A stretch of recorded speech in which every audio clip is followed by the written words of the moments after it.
طيب الله أوقاتكم بكل خير. نشرة الأخبار من فضائية إريتريا، معكم فيها شهاب رأية والمسهل بأهم وأبرز العناوين.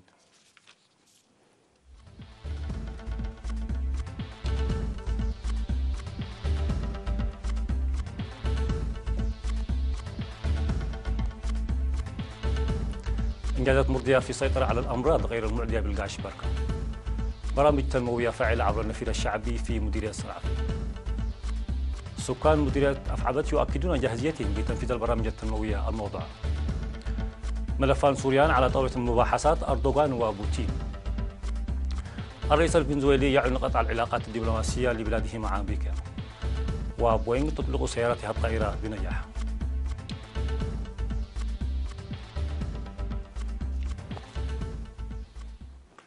مرحبا بكم.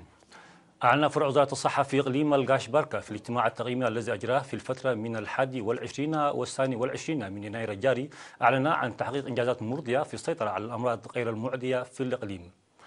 وفي الاجتماع الذي تركز على الأنشطة التي جرت لضمان جودة وتغطية الخدمات الصحية، قدم مسؤول الفرع الدكتور حيلوم كيداني توضيحا مفصلا حول التنسيق الجيد في إنجاح حملة التطعيم في الحصبة والحميراء وتوزيع فيتامين A، حيث أوضح أنه بفضل الخطوات التي جرت العام الماضي لاكتمال القصور وتعزيز مشاركة المجتمع المدني لم تظهر ظواهر الأمراض الوبائية المعدية.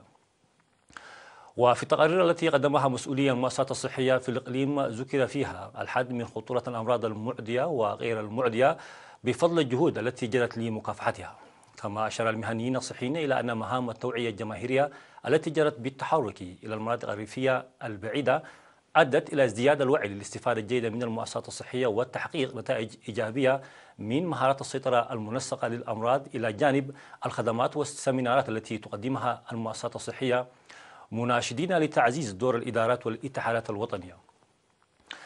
وفي الختام، أفادت وزيرة الصحة سيدة أمينة نور حسين بأن الوزارة تعمل بوضع برامج استراتيجية تبعا للسياسة الصحية الوطنية، مما يساعد في تحقيق أهداف التطور المستدامة، داعية المهنيين الصحيين للعمل الدؤوب من أجل إحداث تغيير إيجابي وسط المجتمع المدني.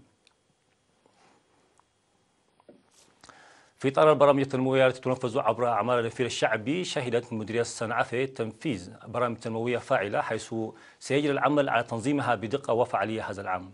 وفي الاجتماع الذي عقد في 22 من يناير الجاري لتقييم تطور تلك البرامج، أشار المدير التنفيذي للمديرية سيد هابت كيداني إلى تسيير أعمال فعالة في المديرية تمثلت في صيانة وتغيير أنابيب المياه لضمان الحصول على مياه الشرب النقية، وحفر آبار إضافية، وإعادة تشغيل المحركات اليدوية التي كانت خارج نطاق العمل.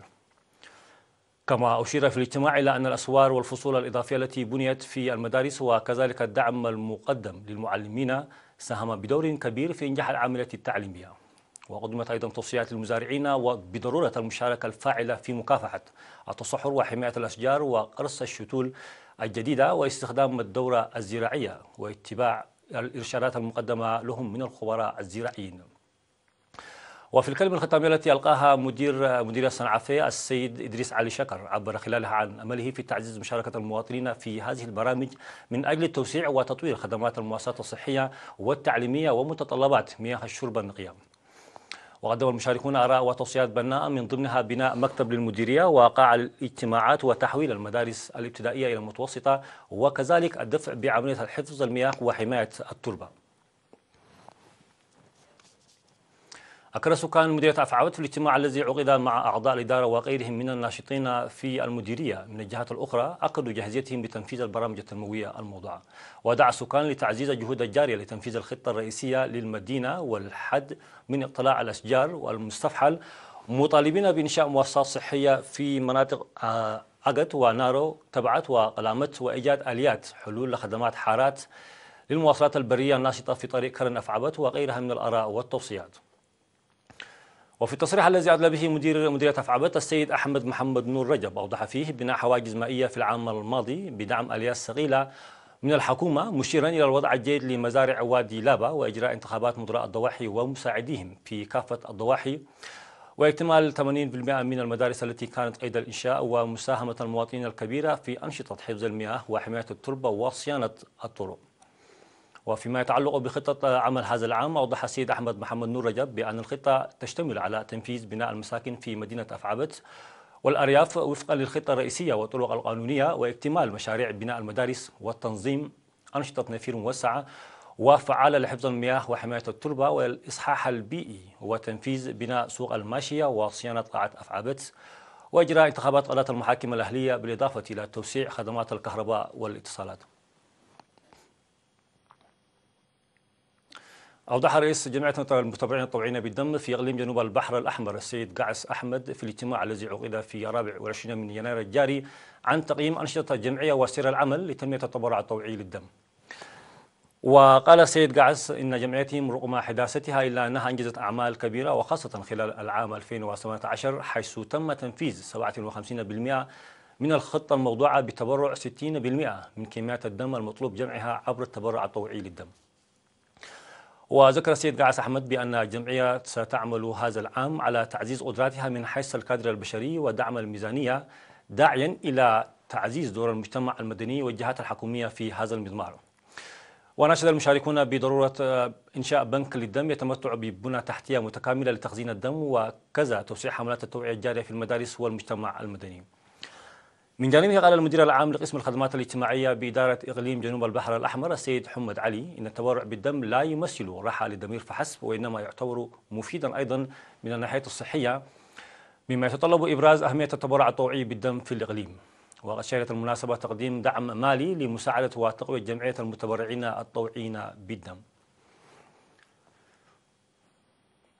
دعت مسؤولة فرع الاتحاد الوطني للمرأة في مديرية حقات إلى تعزيز دور المجتمع المدني في الحد من العادات التي تتسبب في الأضرار الصحية والنفسية.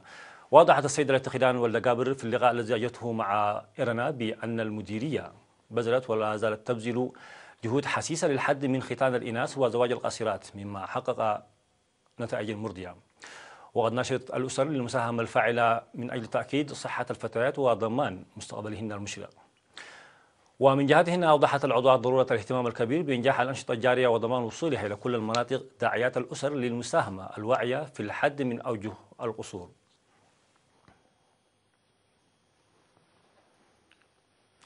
مشاهدينا فاصل ثم الأنباء على الصعيد العالمي.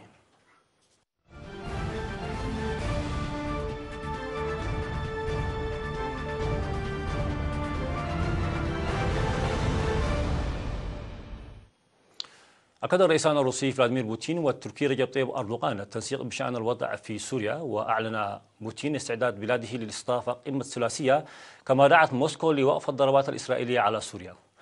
وقال الرئيس الروسي في مؤتمر صحفي مشترك مع أردوغان في موسكو إن الجانبين يعملان على التوصل إلى حل دائم للأزمة السورية من خلال الطرق السياسية والدبلوماسية. وأضاف بوتين أنه بحث مع أردوغان ما يمكن عمله للحفاظ على استقرار محافظة إدلب بشمالي سوريا دون ما وصفه بالاستخفاف بالإرهابيين. وأعرب بوتين عن استعداد بلاده لاستضافة قمة ثلاثية تجمع تركيا وإيران وروسيا للوصول إلى حل دائم في سوريا، معتبرا الانسحاب الأمريكي من المناطق التي يسيطر عليها الأكراد خطوة إيجابية للحل في سوريا. كما عبر الرئيس الروسي عن دعمه للحوار بين الأكراد والحكومة السورية كجزء من الحل. أعلن الرئيس الفنزويلي نيكولاس مادورو قطع العلاقات الدبلوماسية مع الولايات المتحدة بعد اعتراف إدارة الرئيس الأمريكي دونالد ترامب بزعيم المعارضة في فنزويلا خوان غوايدو رئيسا مؤقتا للبلاد. وقال مادورو أمام مؤيديه خارج القصر الرئاسي في كاراكاس إنه يمهل الدبلوماسيين الأمريكيين 72 ساعة لمغادرة البلاد. ورفضت الولايات المتحدة قرار الرئيس الفنزويلي نيكولاس مادورو قطع العلاقات الدبلوماسية بين البلدين، وقالت إنها لا تعتقد أنه يمتلك السلطة لقطع العلاقات، وستواصل العلاقات مع حكومة يقودها زعيم المعارضة خوان غوايدو. وكان رئيس البرلمان في فنزويلا المعارض خوان غوايدو قد أعلن نفسه رئيسا بالوكالة للبلاد أمام الآلاف من مؤيديه في كاراكاس. وبعد ذلك اندلعت مواجهات بين قوات الأمن وأنصار المعارضة في العاصمة، وأعلن الجيش الفنزويلي رفضه للإعلان. أعلن شركة بوينغ الأمريكية لصناعة الطائرات نجاح سيارتها الطائرة ذاتية القيادة في أول رحلة تجريبية لها. وقال موقع بلومبرغ أن السيارة الطائرة قادرة على حمل الركاب والطيران بهم فوق شوارع المدن المزدحمة والمرور بجانب ناطحات السحاب. وأفاد عملاق صناعة الطائرات بأن أول رحلة تجريبية للطائرات تمت في مدينة مانساس بولاية فرجينيا الأمريكية التي تبعد نحو 50 كيلومترا عن واشنطن. وذكرت أن الرحلة التجريبية شهدت مجموعة من الاختبارات مثل الإقلاع والهبوط والتحكم في القيادة. نهاية النشرة، شكرا لكم على حسن المتابعة.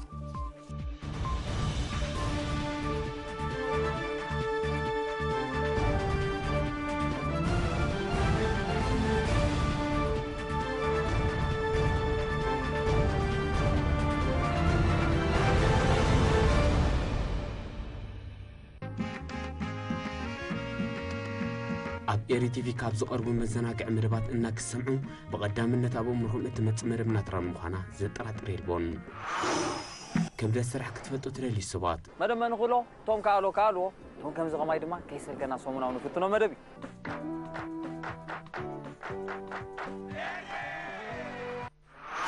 ተራይሶም ዝምህሩና ኣብነታት ሓደ ሲሶ ካብ ህይወትና ኣብ ድቃስ ከም ንሕልፎ እዩ ዝግለጽ ጥበብ ዝሽትቱ ትሕዝቶታት لهمت حيل بحري قجل بهلا